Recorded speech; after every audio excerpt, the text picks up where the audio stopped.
కూడా అంతే సాధు జీవులు అని చెప్పుకోవడానికి నిదర్శనం మన కురువోళ్ళు.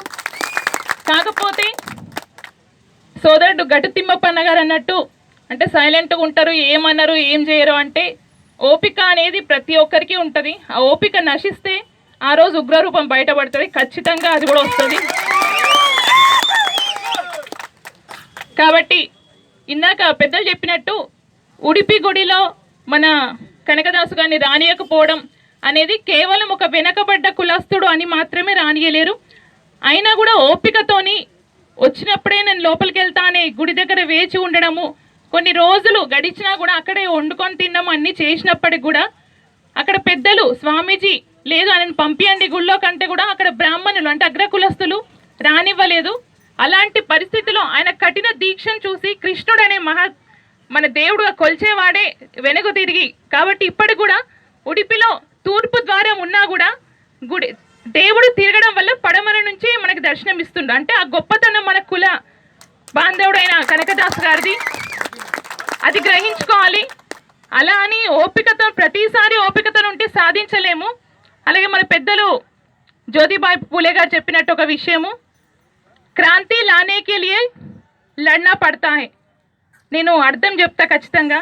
क्रांति लाने के लिए लड़ना पड़ता है, भाई से या अपने बाप से या अड़ोस से या शत्रु से, मगर अंतिम में घर्षण के बाद ही परिवर्तन आता है.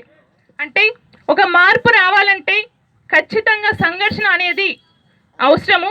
అది ఎవరైనా కానివ్వండి, తండ్రితో కానివ్వండి, మన తోడబుట్టినోడు కానివ్వండి, శత్రువులు కానివ్వండి, ఇరుగు పొరుగు వాళ్ళు కానివ్వండి, కానీ ఒక ఘర్షణ తర్వాతనే మనం అనుకున్న మార్పు అనేది వస్తుంది. కాబట్టి మనం ఇది గ్రహించాల్సింది ఎక్కడంటే దేవతలు రాక్షసులు కూడా ఘర్షణ తర్వాతనే ఈ మనకి అమృతం, దేవతలకి అమృతం వచ్చింది. అలాగే ఏది కూడా ఈజీగా దొరకడం అనేది అసాధ్యం. కాబట్టి ఘర్షణ అనేది అవసరమే, కానీ అది శాంతియుతంగా చేద్దాము. పోరాటాలు వద్దు, మనకి పెన్నులే అవసరం. మనం సాధు జీవులమే, గన్నులొద్దు. కాకపోతే పెన్నులతో సాధించే చాలా ఎక్కువ ఉంటుంది. అలాగే ఇద్దరు ఎమ్మెల్యేల సహకారం ఖచ్చితంగా ఉంటుంది. ఎందుకంటే బడుగు బలహీన వర్గాల్ని ముందుకు తీసుకురావడంలో వాళ్ళ చెయ్యి పెద్ద హస్తమే ఉంది. ఎందుకంటే మా అలంపూర్ ఎమ్మెల్యే గారు నాకు అవకాశం ఇచ్చిండు కాబట్టి నేను ఈరోజు జడ్పీ చైర్మన్ అయినాను ఖచ్చితంగా. కాబట్టి మీరు గ్రహించాల్సింది ఏంటంటే అన్నీ ఉన్నాయి. వెనకబడ్డ కులం అంటే ఎందులో వెనకబడ్డాం మనం? ఒప్పుకుంటారా వెనకబడ్డ కులం అంటే? బీసీలోని ఇప్పటికీ కూడా పదే పదే గుర్తు చేస్తుండ్రంటే వెనకబడ్డ కులాన్ని మనం వెనకబడేస్తుండ్రు అంతే తప్ప మనకేం వెనకబడలేదు. అన్నిట్లో ముందే ఉన్నాం. మనం చదువుకోలేదా, ఆర్థికంగా ఎదగలేదా, మరి దేంట్లో వెనకబడ్డాం? ఎందుకు అనుకోవాలి వెనకబడ్డ కులం అని? కాబట్టి నేను ఎప్పటికీ కూడా వెనకబడ్డ కులం అనేది మాత్రం నేను యాక్సెప్ట్ చేయను. మీరు యాక్సెప్ట్ చేస్తే నేనేం తప్పుగా భావించను. అది గ్రహించుకొని మనం ముందుకు రావాలని మా సోదరులందరినీ కూడా నేను కోరుకుంటున్నాను. ఎంతోమంది యూత్ ఉన్నారు ఇక్కడ. సరే పెద్దవాళ్ళు వెనకబడ్డ కులం అప్పుడు నడిచింది, కానీ ఇప్పుడు పరిస్థితులు అది కాదు. అన్నిట్లో ముందున్నాం, అలాగే ముందుకెళ్దాం. మనకు కావాల్సింది మనం సాధించుకుందాం, అది మన హక్కు. ఎవరితో పోరాడాల్సిన అవసరం లేదు. మనకి ఏదైతే ఉందో అదే సాధించుకుంటాం. కానీ మనకి ఎవరు శత్రువులు కాదు, ఎవరు వ్యతిరేకులు కాదు. అగ్రకులస్తులే మనకి శత్రువులు కాదు.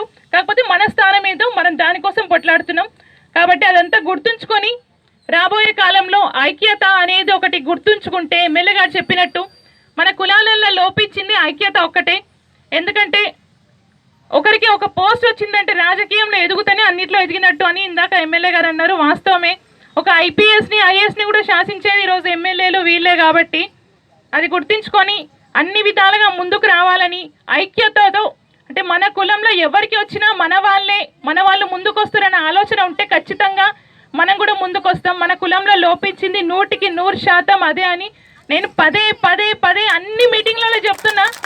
కానీ ఇప్పటికీ కూడా అది లోపించే కనిపిస్తుంది. ఇక్కడ ఉన్న జనాభాని చూస్తే అర్థమవుతుంది. అది ఒప్పుకుంటారా లేదా? దానికి ఏమో ఎవరు చెప్తారో ఒప్పుకుంటలేరా? మరి అది ఆ వాయిస్ అనేది గట్టిగా వచ్చిన రోజే ఖచ్చితంగా బయటకు వస్తాం. నేనే మాట్లాడుతున్నా గట్టిగా, మీకు చెప్పడానికి ఏమైంది? Thank you. కాబట్టి ఐక్యతతో ముందుకెళ్దాం, పట్టుబట్టి ఏదైనా సాధించుకోగలం. కాబట్టి మీ అందరి సహకారం కూడా నాకు కావాలి. అలాగే మా ఇద్దరు ఎమ్మెల్యేల సహకారంతో ఈరోజు ఈ భూమి తగాదా అన్నారు, అది తప్పకుండా నెరవేరుతుందని నేను ఆశిస్తున్నా మీ ఆడబిడ్డగా. అలాగే మా ఎమ్మెల్యేల సహకారంతో ఎక్కడికన్నా వెళ్దాం, కోర్టులు కానివ్వండి, ఏమన్నా ఉన్నాయండి, మనది అనుకున్నది ఖచ్చితంగా సాధించుకోవాలి, సాధించుకొని తీరుదాము. కాబట్టి ఈ అవకాశం ఇచ్చిన మా పెద్దలందరికీ మరొకసారి ధన్యవాదాలు తెలియజేసుకుంటూ, అలాగే ఈరోజు ఇక్కడ ఉద్యమంలో పాల్గొన్న నాయకులు ఎంతో మంది ఉన్నారు. వాళ్ళు మరిచిండ్రు ఒకరోజు. ఈరోజు మన ఉద్యమ నాయకుడు శ్రీకాంత్ చారి గారు మరణించిన రోజు. కాబట్టి ఉద్యమానికి ఎలాగైతే పిడికిలు బిగించిండ్రో అలాగే మన బడుగు బలహీన వర్గాలు కూడా ముందుకు రావాలని పిడికిలు మళ్ళొకసారి బిగిద్దాం. జై తెలంగాణ. బడుగు బలహీన వర్గాలు, మన బడుగు బలహీన వర్గాల ఐక్యత. థ్యాంక్ యూ అందరూ. అలాగే అందరూ ఒక్క నిమిషం శ్రీకాంత్ చారి గారి ఒకసారి